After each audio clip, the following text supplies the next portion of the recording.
Olá, Jair Bolsonaro. Venho a público agora me dirigir à família brasileira. Esta família tão desrespeitada pelo governo do PT ao longo dos últimos 13 anos.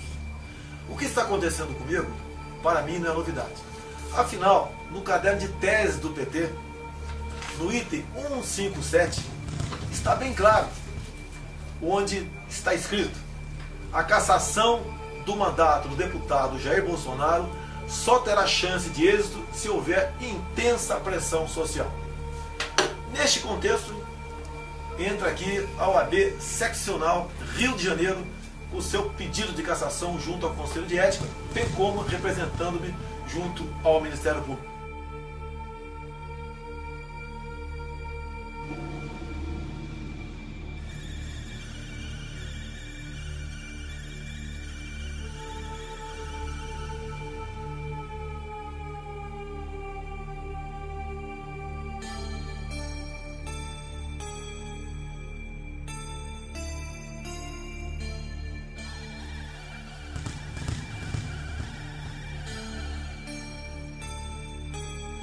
O seu presidente diz que seu pai foi um desaparecido político.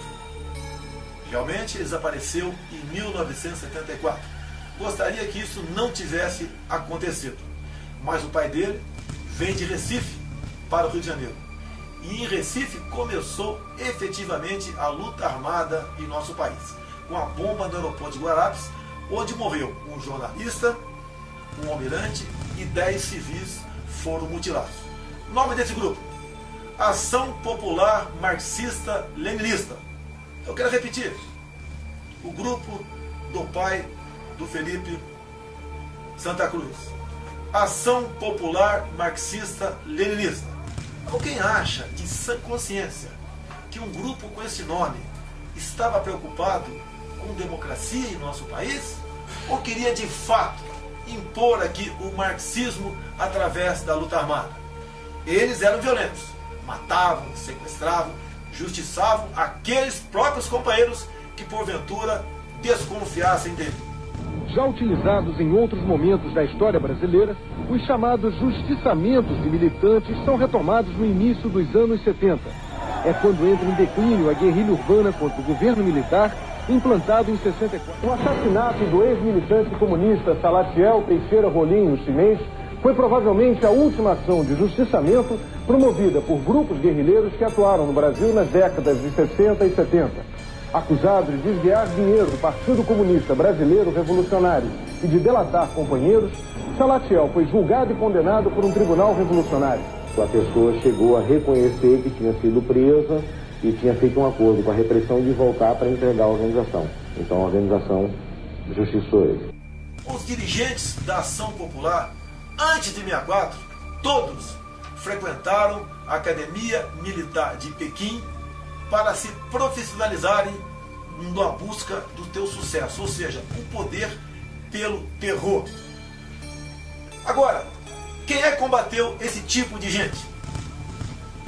Na época, em nome do Estado e de forma legal, um dos homens foi o senhor coronel da artilharia, Carlos Alberto Brilhante Ustra, que em seu livro conta em detalhes, com fatos narrativos, de tudo o que aconteceu naquela época.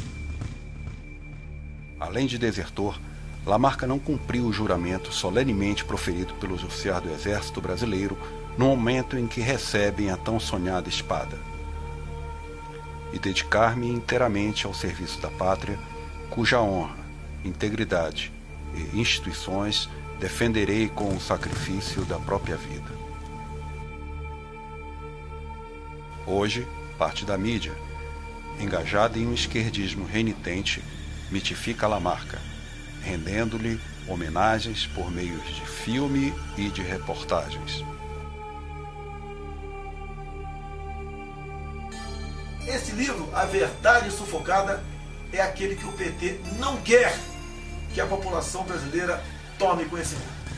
Hoje você estudar Marx nas escolas é virtuoso, é humano. Mesmo pessoas como ele têm integrado aqui o grupo de comunistas do passado que executou mais de 100 milhões de inocentes. Agora, falar da obra de Carlos Alberto Brilhante Ustra, coronel de artilharia do Exército Brasileiro, chefe do DOI de São Paulo, não pode. Acusam-me até de crime contra a humanidade.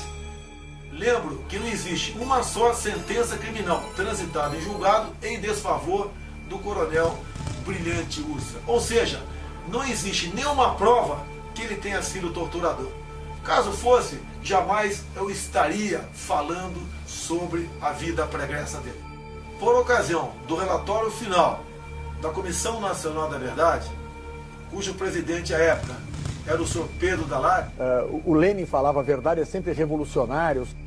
Obviamente, meus senhores, essa verdade revolucionária nós não podemos entender como sendo algo que pode ser aproveitado em prol da humanidade, da democracia e da nossa liberdade.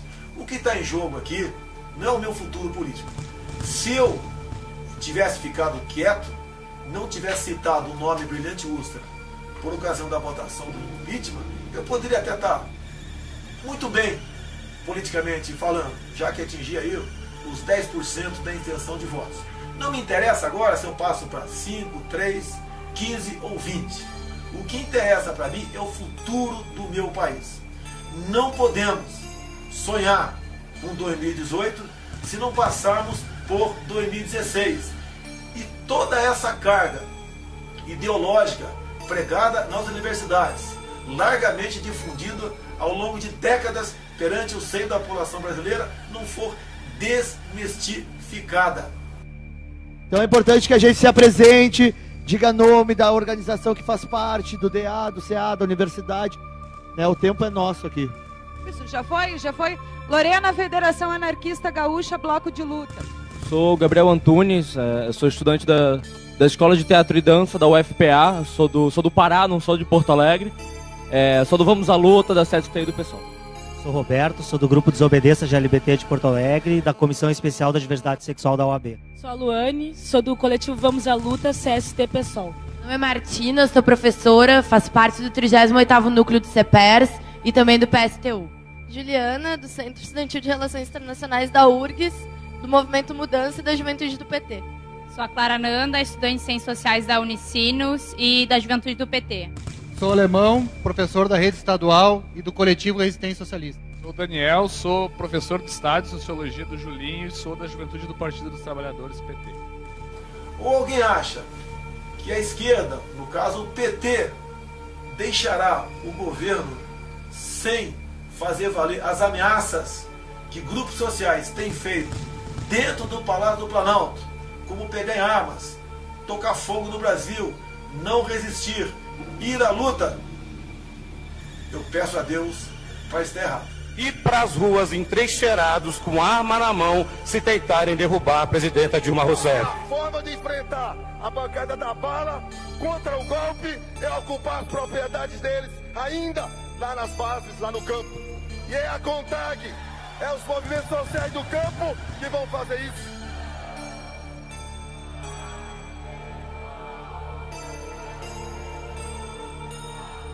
Milhares de mudas transgênicas criadas por meio de pesquisas desenvolvidas há 14 anos foram destruídas durante manifestação com mais de 1.000 mulheres ligadas ao movimento dos trabalhadores rurais sem terra, o MST. As mulheres entram na empresa e destroem as estufas onde estavam os testes. As manifestantes vieram direto para as estufas onde a empresa faz pesquisas com novas espécies de eucaliptos. As mulheres destruíram milhares de mudas que estão sendo desenvolvidas desde 2001.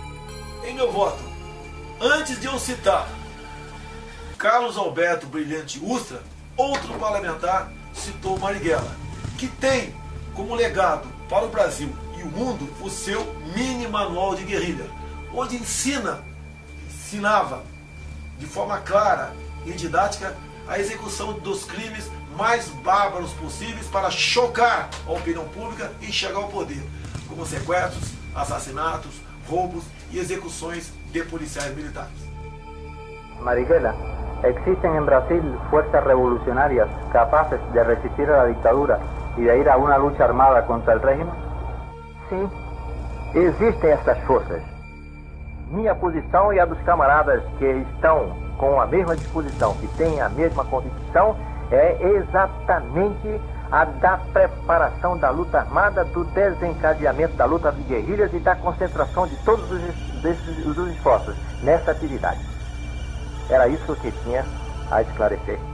¿Qué fuerzas revolucionarias y qué tipo de organización cree usted que lograría la Alianza Armada de Obreros y Campesinos que se señala como necesaria para llegar a crear el núcleo del Ejército de Liberación Brasileño? O que deveríamos fazer era procurar lançar a luta de guerrilhas na área rural do país sem nos preocuparmos em que qualquer das organizações existentes tomasse a iniciativa. É ocupar as propriedades deles, ainda lá nas bases, lá no campo. E é a CONTAG, é os movimentos sociais do campo que vão fazer isso. Como disse o comandante Che Guevara, criar 1, 2, 3, muitos Vietnãs. Não podemos pensar que pessoas que pensam ainda hoje em dia dessa forma, como no passado, no caso Marighella, estiveram ou estão no momento preocupados com a nossa liberdade ou com a nossa democracia. O soldado que vai à guerra e tem medo de morrer é um covarde. Não estou afrontando quem quer que seja, mas o meu mandato estará a serviço da verdade, da democracia e da nossa liberdade. Muito obrigado a todos e fiquem com Deus.